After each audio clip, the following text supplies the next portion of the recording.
Hey guys, so I just wanted to compare here the Nokia 216 in the middle with the Nokia 230 and the Nokia 150. You can get all these for a very affordable price, and I wanted to compare the specs, the build quality, etc. See if it's worth paying a little bit more or less here for the 230, or you could also go down right to the basic 150 phone. And while they all might look the same, they do have actually some differences and interesting things. Before you say why isn't the screens on these two, it's because we've had some fun with them, and I don't think they are as good as they were when they were new, shall we say. But they still work and make some weird noises, so I assume there's some life in them. But for now, we're just going to turn them off and talk about the differences here. So first things first, let's talk about build quality. I think the build quality is probably the best on the 230 here by far. I mean, it just feels so much nicer in the hand in terms of this aluminium kind of back here. It feels quite as good as some high-end Android phones actually, in terms of the build. The actual buttons as well feel nicer to press. You can see the buttons go like square and join up, whereas on the others they're separate. So you have really nice kind of feel as you like using your finger across them, which is good. You're also getting front-facing flash on the 230, similar to the 216, but we don't get that on the 150, unfortunately. I think the screen is a little bit bigger as well on the 230, as you can see. If we put them side by side here and zoom in, you can see a little bit bigger display, which can get you a little bit more content. I think it's 240 by 320 pixels at 143 ppi pixel density. The one on the 150 is like 240 by 320, 167 pixel density.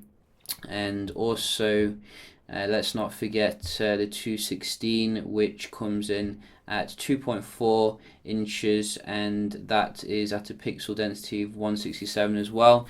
So quite similar for those two. So in terms of the build quality, I think I definitely prefer the 230 here. I mean, it's not really that much more, and you're getting a nicer feeling in the hand. I mean, these two do feel quite nice in themselves, but I think they feel a bit plasticky, in terms of the build quality. There isn't actually that much difference between the 216 and the 150 here on the back, although the 150 has a bigger speaker grill for some reason. But the Nokia isn't quite as apparent. So you do want to see Nokia, when you're out and about, and that's something to consider. They both do have a flash on the back though, which is good overall, but go for the 230 if you're into your build quality. By far the nicer in terms of that. Other things to consider here is the dual SIM support. The 230 actually does support the dual SIM. If you're someone who is into some shady activities, maybe you got some shady businesses on the side, you're definitely going to appreciate that on the 230. Which you can see if we just get the back off here. Maybe we can demonstrate this. How do you get the back off? I think you do this, maybe, or is it that way? Oh, there we go. So you can see if we get this back off and the battery out, you do get two compartments here for a like another SIM. They do take, I think, standard micro SIM, so do bear that in mind. Or is it the standard size SIM? I think it's a micro SIM, but I could be mistaken. They do have SD support, all of them, which is good. But that dual SIM is definitely worthwhile here. Compared to the others to consider. If we just also talk about the other features, I have noticed when you like taking a shot with the the 216, it didn't actually prompt. I'm trying to touch the screen, aren't I? It didn't actually prompt for a memory card. So I think the 216 is good in that it comes with some storage here. So when you're taking, you don't have to buy micro SD, and micro SDs just add to the cost at the end of the day. For those want to not spend too much, you want to just be able to take shots straight out of it. But I couldn't do that on the 150, so I think you're going to need an SD with the 150. They're really going back to basics with no internal memory at all. So do bear that in mind here. So let's just actually confirm some things. I think the 230 does come with 16 gigs, 16 megabyte RAM. So that one you don't probably need like storage as well, but it does support 32 gigs SD cards as well. In terms of the Bluetooth, I think we do have Bluetooth support on the 230, Bluetooth 3.0. We do have it as well on the 150, which is nice to see. I thought they might have skipped that out. And also the 216 full Bluetooth.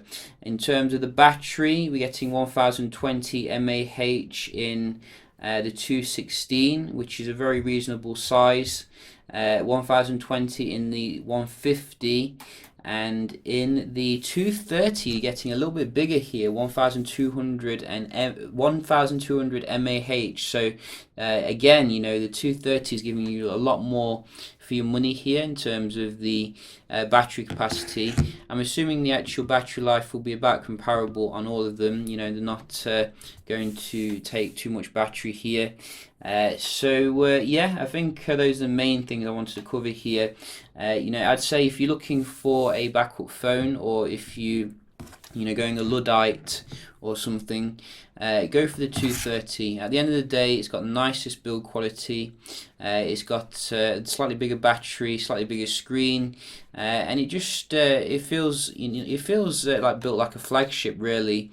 Obviously, you're not going to be getting some nice things such as your email, but some people don't need that really. They just want to make calls and stuff like that. I do wish that Nokia would implement some basic smartphone features though in these phones, because it would widen the appeal a little bit more to those who want that. I think they all have headphone jack as well, so you can listen to music. HTC's taken that away from us in the U Ultra as well as Apple. These are still keeping with that. Hope you enjoyed the video, found it helpful, and I'll see you in the next one. Cheers.